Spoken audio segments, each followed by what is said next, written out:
It's Shay. Welcome back to my channel. So in today's video, I wanted to go over my goal setting, habits, and vision board making process for 2022. So let's just go ahead and get started. So something that I have been doing for a while is setting a theme for the year. So this year, my theme is habits and consistency. I have a lot of highs and a lot of lows, and I just want to balance that out a bit. So with my habits, I plan on continuing it all throughout the year, not like going intense for a few months and then kind of not doing anything for a few months. I am trying to do a little bit each day. I think having a theme really helps with connecting your reasons for all of these goals that you have in your life instead of just having a bunch of unrelated things together that you're trying to complete in a year. So the next thing I wanted to talk about is goal setting. I really love goal setting so I can kind of think of what my year-end goal is and reverse engineer what I need to do on a monthly, weekly, daily basis to actually get me to the goal. So I actually had a vision board that I made last year, and I think all of it actually came true. And some of the things that I had on the board was having 1,000 subscribers on YouTube, graduating, getting an apartment in the city, and building a stronger relationship with my partner. And for this year, I have a few areas of my life that I wanted to work on with my goals. The first is health. So this year, I really want to run a marathon and also focus on my mental health. I also want to work on personal development, and I can do this through my goal of reading 24 books this year, which is a lot considering I don't read. I did try Audible and I really enjoyed just listening to books. The next is my personal life. I have two goals for this. The first is to curate a classic, modern, and formal wardrobe. I feel like I struggle with buying things that are too trendy where I only like it for a few months. So I'm trying to avoid spending money on things like that and actually curating a closet of items that I will love and wear often. And then my second goal is kind of related to that, is to find a better way to store and display all of my clothes and accessories. I think this will help me actually use the things that I have instead of feeling bored and then going shopping. And then the last area of my life is my personal brand. So it includes YouTube, and for this I have more solid goals in mind, which are to post 49 videos on YouTube, to post 300 Reels, TikToks, Shorts, and then to work with at least 30 brands.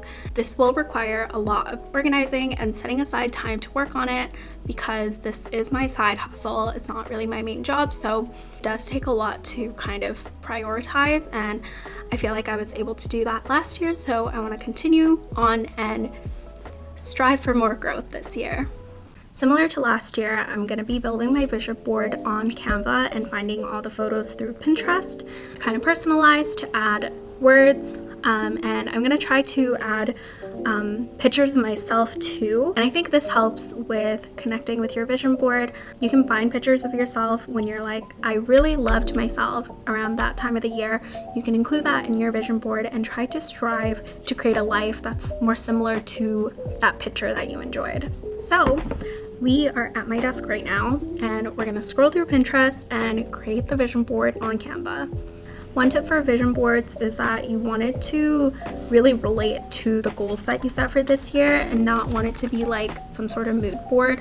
I know it's like really easy to try and just get a bunch of random aesthetically pleasing photos, but it's not very helpful if it's not connected to what you want out of this year. So make sure to always look at the goals that you're setting and find pictures that represent those goals.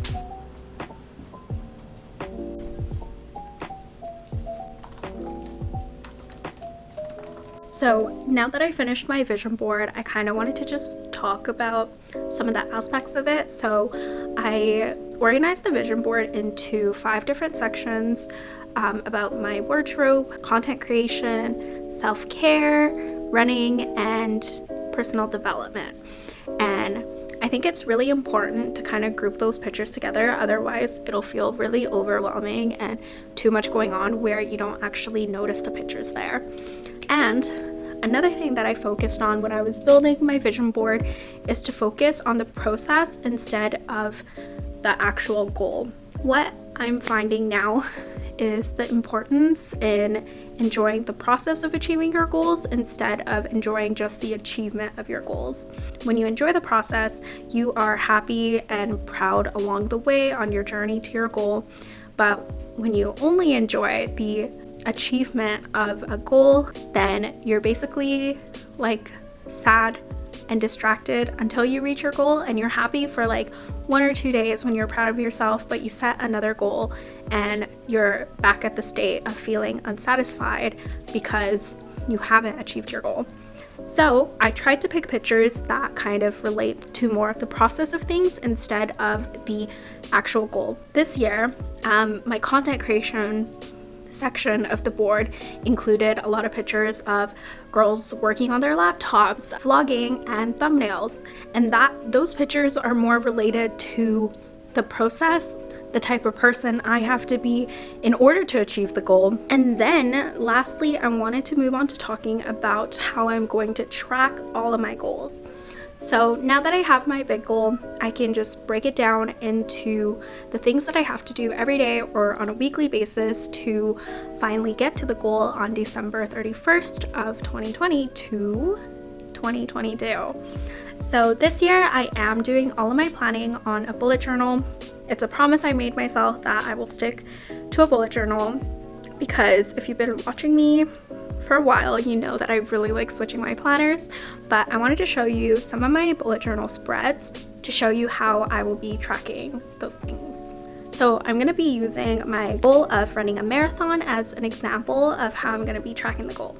If I want to run a half marathon this year, that means I, as a beginner, would have to train myself to run 5K, 10K, half marathon, and then half marathon to marathon. So I found a training program online, and this is what my bullet journal spread looks like with a 4-week running training plan to go from couch to 5K basically. And I'll be doing the same thing for longer distances until I can run a marathon.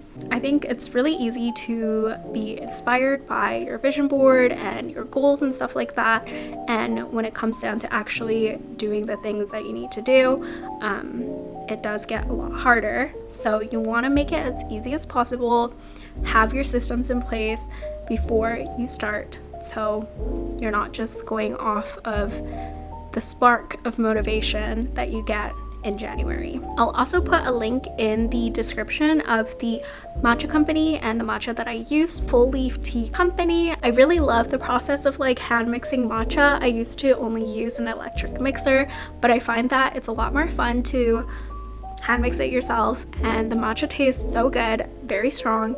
I think it tastes so great on its own and also in mixed drinks, so I'll leave a link to that below.